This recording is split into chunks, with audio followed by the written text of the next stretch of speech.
Alright folks, gather round because today we're dishing out stories that'll have you laughing, jaw-dropping and rethinking your life choices, all in the span of around 30 minutes. I am your vagabond ringmaster Palabo, and welcome to a carnival of tales that will make you wonder, is the digital nomad lifestyle a non-stop party or what?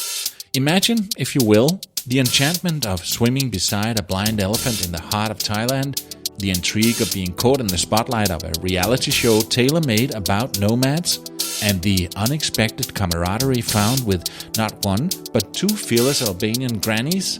But hold your breath, we're barely begun. How about forming friendships with locals from every corner of this spinning planet? We've got stories that'll prove that global connections are the real currency in the nomad life. And then the spark of revelation. Imagine the moment where the bulb over your head illuminates, revealing that the digital nomad life wasn't just a pipe dream. That it's a tangible reality filled with adventures to weave prosperity while living the life on your terms. Also, prepare to be touched by the golden hearts of wanderers as they extend a hand to a struggling family in Manila. And hold your curiosity as we delve into the tale of a shaman in Peru, rendering aid to fellow souls on ayahuasca voyages. Yeah, you heard that right. My name is Palabo, and this is The Radio Vagabond. Welcome to part 6 of 7 Digital Nomads, where we unpack the Eureka moments that seal the deal.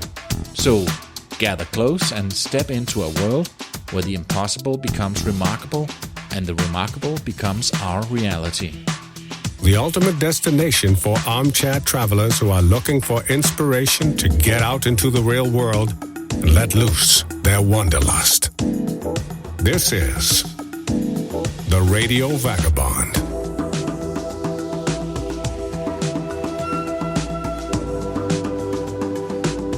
So, in this episode, I've asked the 7 nomads to name a special memory, a Eureka moment that stands out and seal the deal for them to be a long-time digital nomad.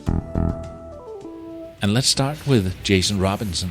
I can't pinpoint a Eureka moment. I think the Eureka moments all involve a genuine connection with another person. I'm actually getting emotional even thinking about this. Literally going into a shop, for instance in Mexico, and truly trying to speak the language to somebody, attempting to respect where they are at and that you're in their home, and working through that, and then seeing in that person not only that they care about you and the fact that you're caring about them in return.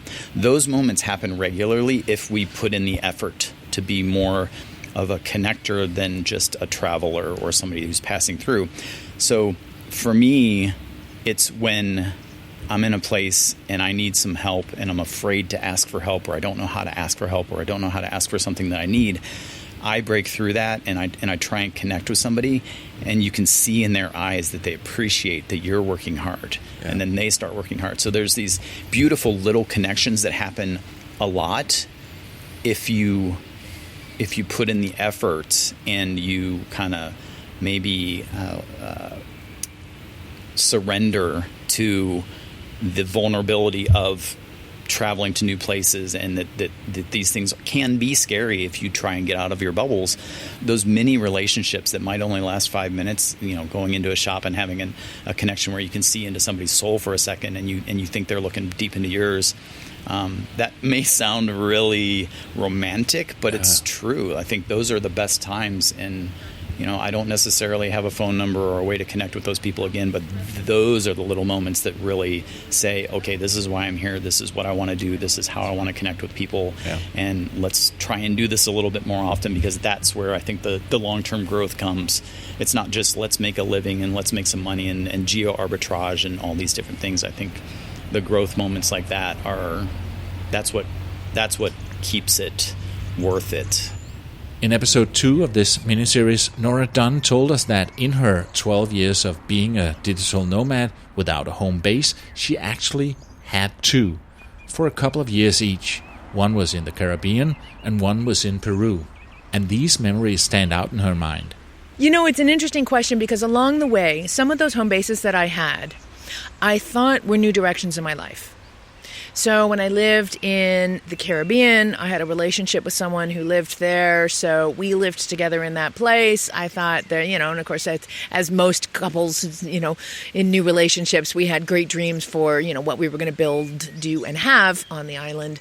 And so then the relationship didn't work, and I moved on. To another boyfriend. Well, yes and no. The next home and the next new direction in my life was in Peru, in the Sacred Valley of Peru, where I actually ended up apprenticing with a shaman for 2 years. And this was a new direction. We were working with plant medicine, and I was the shaman's assistant, and full on. Full on ayahuasca. This was ayahuasca and San Pedro were the plant medicines that we were working with. So I was helping to facilitate these ceremonies.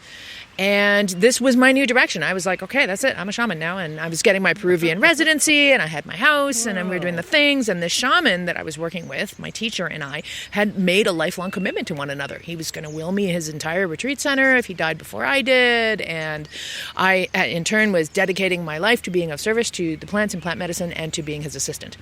And everything was beautiful until it wasn't. And it was, I'll spare you the gory details, but it was over as in a flash. And I once again found myself at loose ends. But in both of those cases, there was an element of foreverness to what I was doing. Now, with those and other similar experiences under my belt, I tend not to use the F word very much, as in forever, and instead use the F word as in for now. Because for now is all we have, and that's all we really need to commit to.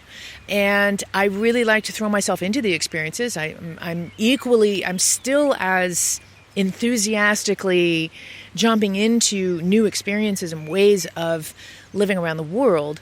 I just needn't put a forever label to it because it doesn't really matter. And so it's good for now, and we'll see what the future brings. Yeah. And I know that half of the people listening to this, they are thinking, why doesn't he ask about the glory details about what happened with that shaman? But that's material for another episode at a later date. So 100%. We could riff on that for an entire hour, for sure. Derek, are there anything that stick out as something that was really memorable or even life-changing for you? Yeah, a few. Yeah, one or two. Yeah, definitely. One thing that always sticks out for me, because it also began to shape my career as a whole, is, again, almost a decade ago, a friend of mine said, "Hey, Derek, you seem to be very good at communication. Have you ever considered taking part in a Toastmasters event?" Now, I'm sure you've heard of Toastmasters. I try. That's one of the ways I build community when I'm in a place. Join Toastmasters meetings all over the world. Bingo, and everybody loves to talk there, that's for sure. So what they suggested was, Derek, why don't you take part in a Toastmasters? It's coming up on Tuesday. That same day, another friend came up to me and said, "Hey, I heard you're going to that Toastmasters on Tuesday. Have you ever considered doing a stand-up comedy open mic?" And I thought, well, I don't really do comedy, but actually I'll do that. And as such, I never went to the Toastmasters event. I began to go regularly to open mic events. And that, although very similar in its structure, it was an opportunity for me to try something completely different every single week, and then it even found its way and seeped into my business, because that's what I do now. Now I offer people open mic events on Zoom where people come in, they practice their speaking, they practice whatever they're working on. They can tell a joke, they can tell a story, a lesson, a limerick, whatever the heck they're working on. They can come in and from that open mic format begin to do that. So that was one of the things that over the last 10 years absolutely changed my world. And with that in mind, I have recently attended a Toastmasters event, and I must admit, it was super fun. I had a great time. Yeah. And I still look back on it and I go, I'm still very pleased, though, that the open mic world found me, because it really changed me in a profound way. Yeah, and a couple of months ago when I was in Christchurch, New Zealand, I had two things that I did a lot of. I went to Toastmasters meetings, and then I found this little comedy club that had open mics all the time. And then one night, the two things combined when Toastmasters organized that Toastmasters could come and practice a comedy routine.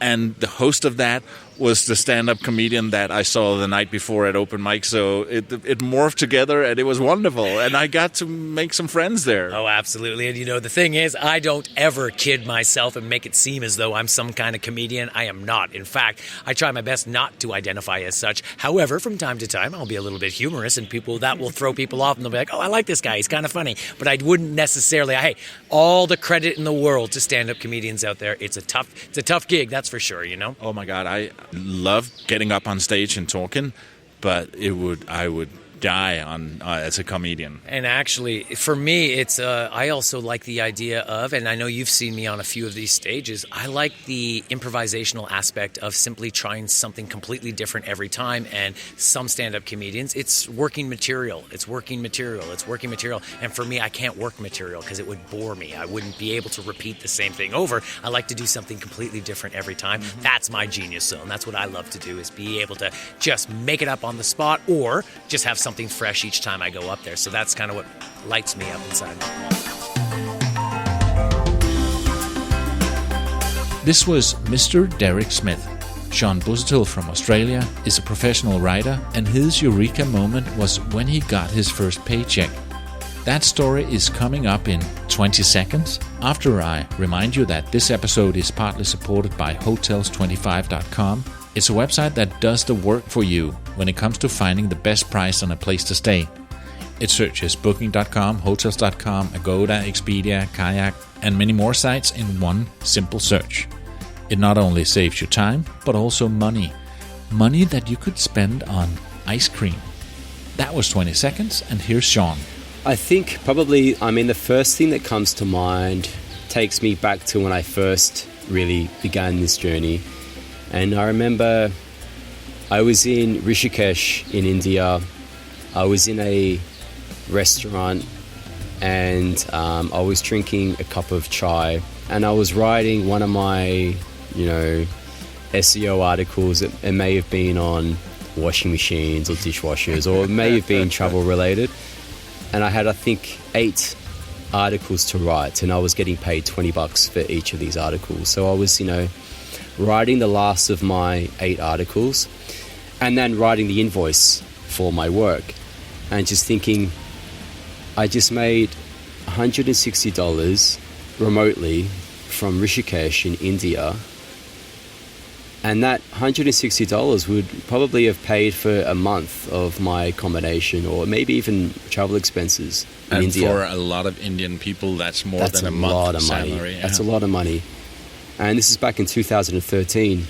And just thinking, wow, I've just made money online. Mm-hmm. And a decent amount, not $5, but $160. And it was a surreal moment because of where I was and what I'd done. I'd written articles, and I was sending my invoice off, and I was getting paid $160. And I think that was the start of this whole nomad journey. The ability to work online and not having to return home to work and then to leave again made my lifestyle sustainable. I could do this for extended periods of time. Yeah, that was just an amazing moment where I realized, you know what, I don't need to return home. I can continue doing this. Because I heard about, when I first heard about people working online, there's this sense of, I know it's possible, but that will never happen to me. I can't be one of these people that are working and writing articles and getting paid online.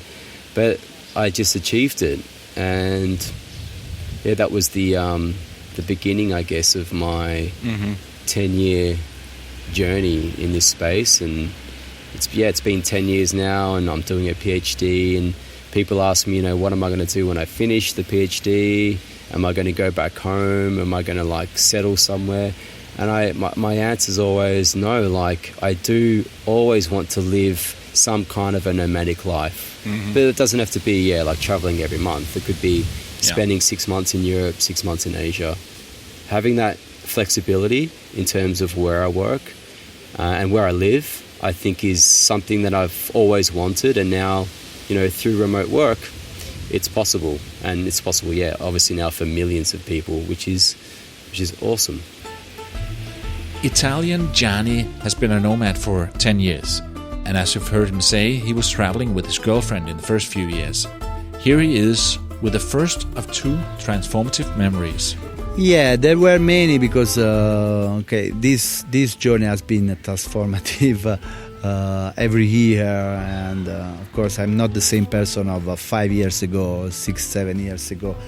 I had a different experience. One was swimming with a blind elephant in Thailand, and it was a very touching experience because I really felt this animal close to me. And it was nothing about riding or feeding them bananas. I was doing some volunteering, and so I had this chance to, we were going with them in this river, and I found myself just swimming beside him for like a couple of minutes, and it was just the time stopped in that moment. It was really a deep experience. Gianni will be back with the other memory in a bit, but before that, here's Ranika from Texas with an exciting recent memory. Last year, I was learning how to build a brand from scratch on social media. So I was trying to put myself on camera. I was a little bit shy. And so I saw somebody share this opportunity about auditioning to be on a nomad reality show. So I decided, why not? I'll go for it. I'll try it. And I felt like I didn't have a lot of confidence in myself, and then all of a sudden, like, I was getting an interview to be part of this pilot, and I was cast on the show. And like every time I had just limiting beliefs, and I was like, wait, me? Like, I can't believe that's happening. And so just in that journey, just of being there, like just being surrounded by some incredibly talented people, I just grew in myself and my confidence, and it was just a very transformative point from my nomad journey. So how long time did they follow you? It was 2 weeks. So it was a week in Playa and a week in Tulum in Mexico. And you don't know if there's going to be picked up? I know that they're currently in the negotiation phase, but I feel like they invested way too much for it to not be picked up, especially with how nomadism is very trending right now. That is so cool. And then obviously if it gets picked up, they're going to follow you some more. I think so. Oh gosh. I mean, before it was like baby steps. I think now, like if it gets picked up, then it would just be like hardcore, like camera on me all the time, no escaping. What is a private life anymore? You're going to be famous. We'll see about that. Time will tell. I hope you find these episodes valuable, and if you do, please share them with your friends and consider giving it some stars and a nice review in your podcast app. And if you have any questions, please send me an email and I'll answer them in upcoming episodes. I'm actually thinking about doing some short episodes, maybe even as videos, where I answer any questions I get. Simply send an email to listener@theradiovagabond.com or go to contact on theradiovagabond.com. Here you can also record a little voice message, which would be even cooler. Mr. Bond. Radio Vagabond. Sean is the guy from Australia who's been a nomad for a decade and is writing a PhD about digital nomadism. And it seems like he's spending most of his time in Europe. So I had to take a bit of a detour and ask him if he could see himself settling back in Australia again at some point. If we mean... Oh, you're young now. Or what are you? I'm 39. I'm not that young. No kidding. Yeah, I'm old. You're a lot. Oh, I see a little bit of grey coming. Yeah. If you look hard enough, you see it. It's there, peeking its head out. I hate you, by the way. I think, maybe if I look younger than what I am, it's because I've been a nomad for 10 years. But I think, really, I haven't had to wake up early for a long time. And I think that is what ages you. When you need to wake up, when you're not getting enough sleep, you're aging quicker. Yeah. And you can't see that I'm 70. How old are you really? Yeah. What's your guess? I'd say like maybe, I don't know. It's I don't know. No, 58. Oh, awesome. Yeah, you look young. No. Thank you, liar. But if we mean settle down by staying in one place forever, no. Why should I? Yeah. I don't have to. I don't want to. But then when you retire and you're old, you're old, like old. Mm. No. I mean, hopefully, I don't get to a. I mean, I guess I will get to a stage where I will have to settle down. It happens for a lot of people. Yeah, I know. Yeah. But my ideal future is one where, like, even if I have a family, which I'm open to, I will spend like 6 months here, 6 months there, or maybe a year here and a year in another place. Like, I don't want to be stuck somewhere, and that's interesting. I use the word stuck. I don't want to live somewhere forever, because I think I'm always going to want to move around and live in different countries and different cultures, and I just see my future as always being in some way nomadic. Yeah. Here's Chris from England, the guy that travels with his girlfriend. Memory is funny because it's easier to remember stuff that's more recent, right? So more recently, we were just in Albania, and we spent 1 month there, and there's these 2 old ladies who live in the apartment next door to us, and they don't speak a word of English, like nothing. No. And they don't even. There's a lot of Italian spoken in Albania. Mm-hmm. They don't speak any Italian either. And like, my girlfriend is very proficient in Spanish. Like, there was no common language. Sometimes there's a common one. Nothing. But we saw them pretty much every single day, and somehow we were able to make ourselves understood. And you were able to pantomime your way. Basically, yeah. Lots of hand gestures. Yeah. But they were just the sweetest ladies, and one of them was in a wheelchair, and they would take the elevator down and basically just sit outside the building every day, like in the nice air. Yeah. They were so nice that they would always want to try and learn about us, and I think through all of the interaction, I remember the moment when they saw us maybe after a long weekend, and they were like, "You're still here." They were shocked to see that we were still in Tirana, and then it became more regular. They would like bring us some fresh vegetables. That they would buy some vegetables, and if they had left over, they would give them to us. We bought a coffee for them one day to say thank you, and like, there was no real. I don't even know their names. Like, we couldn't even get to that level, but yeah, it was just so nice. My girlfriend was sick. She just had like a bit of a cough in the night, one night. And the next morning, this little lady came to the front door, and she had a lemon, some dried chamomile, and some sage. And I don't know how, but she knew that it wasn't me who was sick. She knew that it was my girlfriend. And she started she was gesturing for her to like how to make, but like you say, pantomiming how to make like the lemon and the sugar with the. And I was just like, this is crazy. Like, that was a moment where I was like, this is why we do this. This is a connection that nobody else has on a general trip. And like, we will go back to Tirana, and we probably won't stay in that apartment, but I will go and I will try and find those ladies sat in outside the building to say hello, because I don't know why, but that is important. It feels important to me to do that. Obviously, I've met so many thousands of people, and some of them I'm still connected with and still text with on WhatsApp on a regular basis. Yeah, and I think those are a little bit more few and far between than someone not in this lifestyle might believe. They might say, "Oh, digital nomads, people that travel all the time, you must be making all of these amazing connections all over the place." But the ones that rise above are few, but the weight of them is so much larger, especially maybe to your soul or to this humanity, thing that we're attempting to grow a little bit more of in our hearts.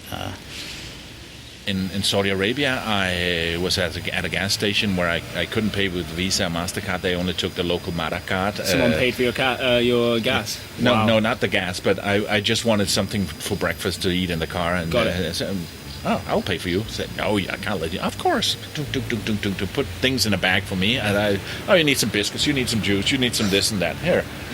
Amazing. What happened? What just happened? Yeah.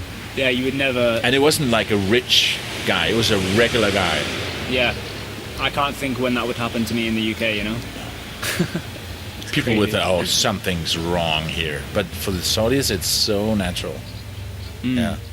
There's lots of amazing things. Like maybe you can say, you know, I got to watch the sunrise over Mount Fiji or something. You know, that kind of thing.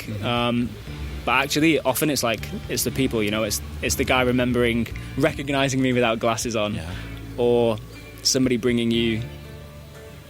Yeah, somebody buying your food in the gas station in Saudi Arabia. Yeah.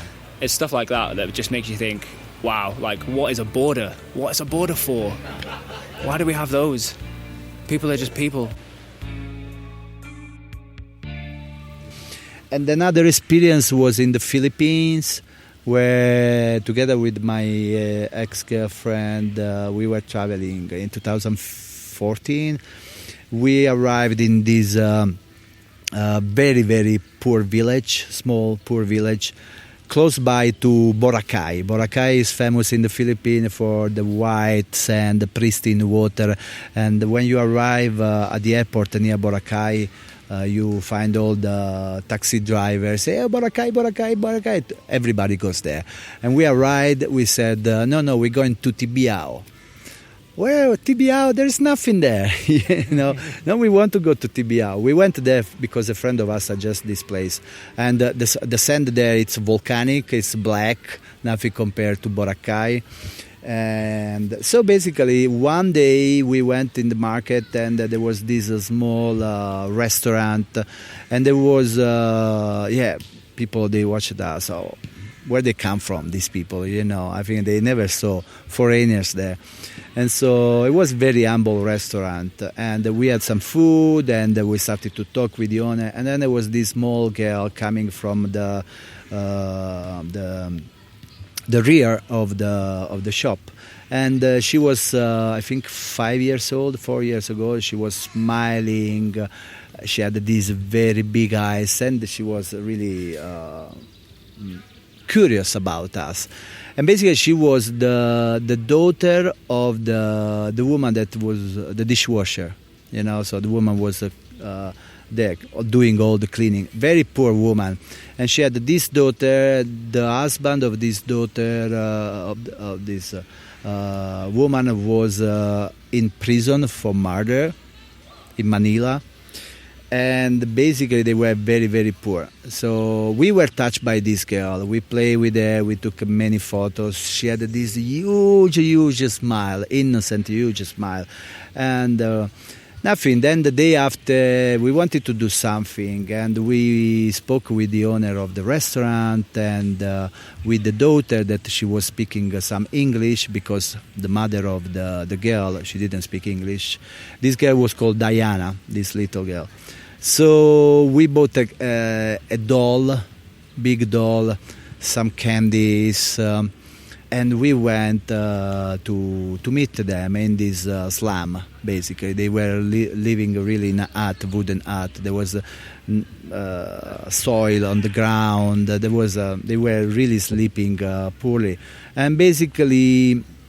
We gave them this gift, and we gave also to the mother an envelope with some, I don't know, they were maybe $100 in their currency. Mm-hmm. And we gave the dollar to the girl. The girl was so happy of that. She never had a doll in her life. All the sweets, the candies, the mother was happy. And there was this other girl translating everything. It was a very nice experience. And basically, the mother, with the translation, she told us that this little girl, Diane, she was malnourished, and with this $100, she could buy her medicine for almost 1 year. Wow.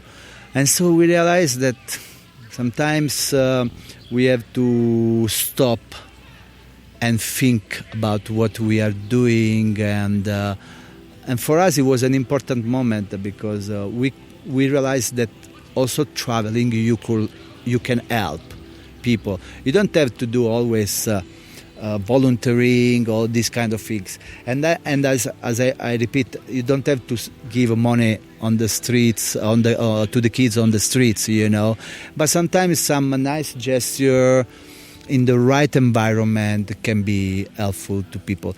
I started to learn all these kind of things also, so I started to wonder, how can I be more helpful to the community, to the locals, because sometimes when we started to travel, we just think that the world is a playground for having fun, But sometimes we should stop and think that every action we do, wherever we go, has an effect, and sometimes some little actions can improve life of someone else.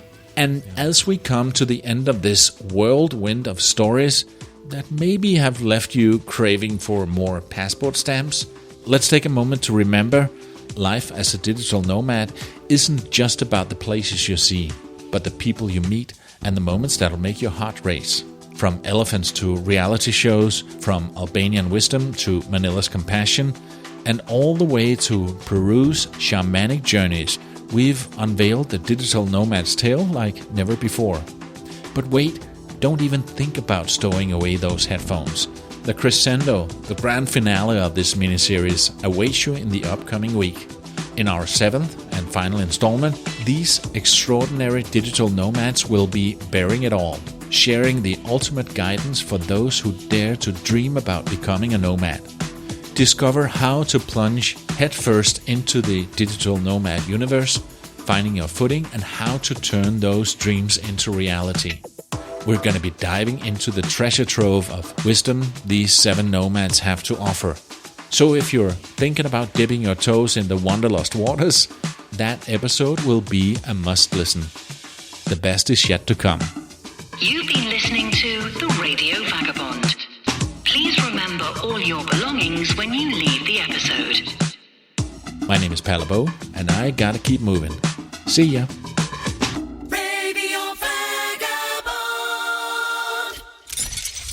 Produced by radioguru.co.uk.